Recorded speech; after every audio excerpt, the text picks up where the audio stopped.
Hey, welcome everyone. Sir Heroscape here today, coming at you with an exciting unboxing of our big ol' Air Marshal Z Nesbitt. We're gonna jump into this in just a second. Just got this just a few minutes ago, so super excited to show you what it looks like. First time seeing it myself. Before we do that, just a reminder that, again, if you're already purchasing Heroscape and already plan on doing it, all the new stuff, feel free to use my affiliate link in the description. It's a great way to help support the channel. As well, my new website, sirheroscape.com, got the domain. It's locked in. You can see my content there from, YouTube channel linked up there, as well as other merch, custom merch, Sir Heroscape merch, as well as a bunch of custom dice bowls, dice bags, things like that, that I've collaborated with other creators on, which has been really cool too. So just some other things that you guys can check out as well. But right now, let's get into the unboxing. All right, here we are, Z Nesbitt pre-painted premium here. It is a massive box. I think it actually might be bigger than the Maladrix box. I don't have the Maladrix box still in hand, so I don't know, but I mean, it is... I'm barely grabbing it with one hand. This is a massive box, which I'm not surprised by. The miniature is on a two hex peanut and is massive. I'm curious to see just how heavy it is, or if this ends up being hollow. No real way to tell, but I'm wondering if that's just a solid piece of plastic. Anyway, everything looks the same. I'm not seeing anything different other than that, they're just doing the watermark still, the figure, the card, picture. Everything looks standard, a little bit of blurb here. So, yeah, nothing too crazy. The art here looks really good. Actually, I like that a lot. That looks really cool. So, yeah, everything looks standard and normal. So let's go ahead and crack that open there. Okay, let's take care of that. Crack this bad boy. Okay, oh, I see the card there. Okay. Wow. Wow, man. Golly. Okay, that's a little bit, that is locked in there. Okay, so do be gentle. This is kind of stuck in there. All right. All right, you might want to try and cut it out. Oh, there we go. All right, that actually wasn't too bad. That came out pretty easily.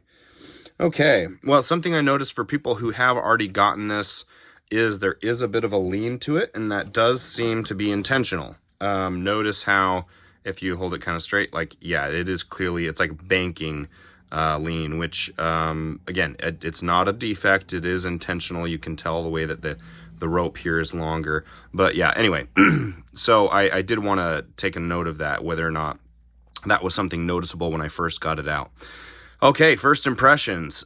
This is a massive miniature. It's actually not too heavy. It is very light, so I'm gonna kind of assume that there is a pocket in there. It's not just, obviously you want to save on plastic, so I don't think that it's a full, full just plastic on the inside. It's probably hollow there, because this is actually a lot lighter than I would have assumed. Yeah, I've loved the detail. The propellers are looking good. The paint job actually looks really good. I'm not seeing any issues off of the first glances here. I'm seeing some good detail. I did notice in some pictures some people posted it, Nesbitt himself looks a little bit bland. Not sure if you can tell there by the camera angle. It's kind of hard with, let's see if I can get some more natural light. I'm kind of near a window here. Let's see if I can, oh, that's a lot of natural light. There we go. Maybe that helps a little bit. So yeah, Nesbitt himself, the paint job doesn't look amazing. It looks kind of just like a straight green. I don't see a lot of detail work there, which again is fine. It's going to be pretty difficult to get a lot of detail in there, to be honest. Not gonna lie, that is actually impressive. They were able to paint all the way down in there. So yeah, some limited detail on the inner workings of Nesbitt himself. But honestly, considering how detailed this is, oh, I see. Oh, interesting. Maybe he's attached. Yeah, he's probably printed separately. Actually, I'm not sure if you can tell, but at an angle here, you can kind of see a little bit of a lip at the base of his miniature. I think he's actually detachable. Well, not right now. I'm sure they glued him and attached him down, but I bet he's printed separately. They paint him, assemble him. That makes a lot more sense than trying to paint him. But I don't know. Actually, I'm not 100% sure on that. I'm just trying to take a look in, and I can't really see. The angle's kind of tough. I'd have to get like a flashlight or something. But overall, this is actually looking really, really good. The miniature is really big, so let's just get a comparison here. Next to like a Niflheim here, Nilfheim. So we've got a dragon, right? He is very, very large compared to a dragon. I mean, the contraption itself, obviously. I mean, Nesbitt himself is tiny. So yeah, I mean, this is big. Something that I was curious to see is how it compares against Maladrix, because Maladrix is one of the biggest new minis. Yeah, wow, towering over Maladrix as well. So, yeah. Now, something that we did notice is it might be hard to sit next to jungle trees. So I'm curious to see what that looks like. So let's just pivot over here to the jungle trees and just see how it fits. Okay, so actually, that's not too bad. Now, notice this is actually a little bit lower. So let's go on the same level as a jungle tree. Okay. So its back can fit up against a jungle tree. Not too bad. Definitely the side. Oh, the side, maybe. The front. Yeah, definitely not the front. The side. That's pretty close. Maybe. You'd probably have to get a judge to call, but I think that's decently close.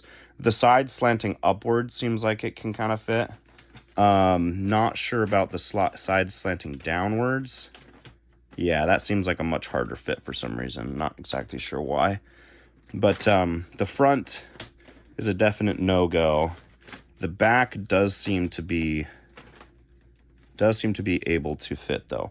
So some things to keep in mind when you're positioning this massive thing on a map with jungle trees. Obviously, the standard terrain right now for Renegade is basically just jungle trees and some of the ruins. So for the most part, this isn't going to have too many issues on Renegade specific maps, just because of some of the limited line of sight blockers. But when you're getting some of the OG terrain, you're going to run into some of these ice, structures that are going to have some issues with some of the bigger obstacles. So something to keep in mind, it is a very big mini, so it is going to be hard to fit next to some obstacles and some other miniatures.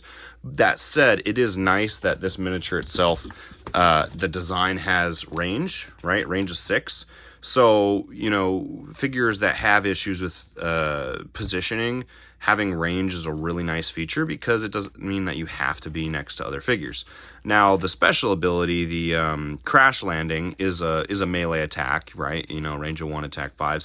So that is limited, but depending on how many structures you have or obstacles you have in play. But overall, the range definitely helps out with maneuverability and not being able to sit next to stuff as well. He's obviously huge 15, so it doesn't really matter if he can fit next to a jungle tree because he's not getting the bonus anyway. So it's more just whether or not you can maneuver around obstacles easily, which for him obviously is going to be a little bit more difficult. Now, small and medium figures are going to be a lot easier because you notice how tall he is. It's probably close to 6 or 7 levels here. His height is what? Huge 15? Yeah, huge 15. So, half his height is up here. So, most of the time, he's going to have no issues being around small and medium figures, even some of the large figures. Heck, even like Frost Giant of Moor, right, has no real issues, or not. Yeah, pretty decent size. So, for the most part, should be able to fit next to it.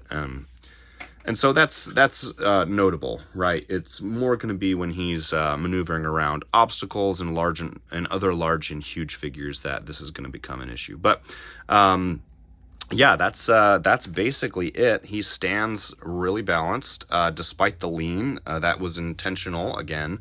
So the balance of the miniature itself was made with the lean in mind, and I think that was done strictly just to kind of, you know, give a sense or a feeling of movement and, you know, banking, right? You know, kind of turning or something like that. So I kind of like that. It's kind of nice. And the miniature is massive, and honestly, it's eye-popping, right? When you think about it, if you're showing someone a new game or you're building a big old map and trying to get people excited about the game, big miniatures like this stand out, and people get excited about stuff like this.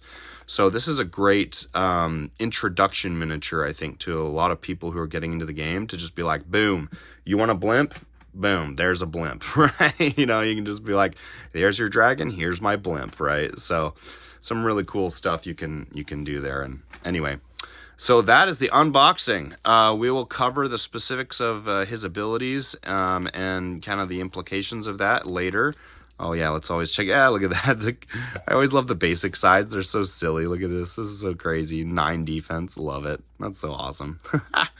One of these days I'll have to do a basic game and just use some of the silly stats. But anyway, so yeah, that's the unboxing for Zed Nesbitt. Hope that was exciting for you guys to see that again in person. I'll just give another close up here of all the different angles.